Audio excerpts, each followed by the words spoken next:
Saya bacakan kata Ibnu Qayyim dalam Wabil Sayyib halaman 22. Wa qad jaa'a fi atharin ma'ruf, telah datang dalam athar yang ma'ruf, innal abda la ya'malu al-amala sirran lillah la yattali'u alaihi ahadun illa Allah taala. Sungguhnya seorang hamba melakukan suatu amalan sirran, diam-diam, hanya karena Allah, ikhlas. Tidak ada yang tahu kecuali hanya Allah Subhanahu wa taala. Tidak ada yang tahu, temannya enggak tahu, istrinya enggak tahu, atau suaminya tidak tahu, kakaknya enggak tahu, adiknya tahu, enggak tahu. Enggak ada yang tahu. Yang tahu cuma siapa? Allah. Fa yatahaddatsu bihi, maka dia pun cerita setelah itu. Dia publish, entah dia cerita, entah dia publish cerita masa lalunya.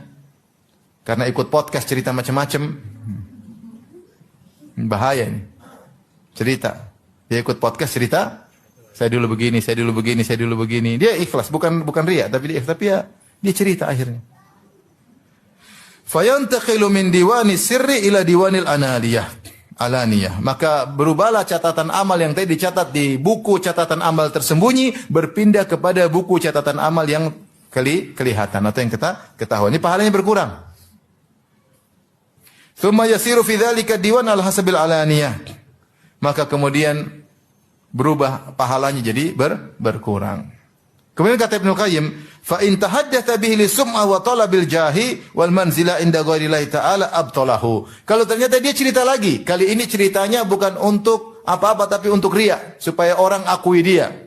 Talabul manzilah, riya itu apa? Menampakkan amal soleh, atau sum'a itu menampakkan amal soleh, bercerita talabul manzilah fi qulubin nas, supaya orang akui. Maka cerita, "Oh iya, saya dulu begini, saya dulu begini, saya dulu begini." Orang sampai, "Oh ya Masya Allah, sampai nangis, orang nangis. Tapi cerita-cerita, oh sudah. Sekarang dia cerita untuk diakui. Ketika dia cerita untuk diakui, tadinya catatan amal tersembunyi, jadi amal kelihatan, jadi amal yang riya, hilang. Hilang, jadi hilang. Ngeri. Oleh karena seorang waspada, ya, jangan sampai amalnya gugur. Jadi kita ulangi, ada amal yang gugur sejak awal karena niatnya enggak benar, ada yang amal berkurang pahalanya, ada yang amal pahala gugur belakangan. Paham Ibu-ibu? Semua yang harus kita waspadai.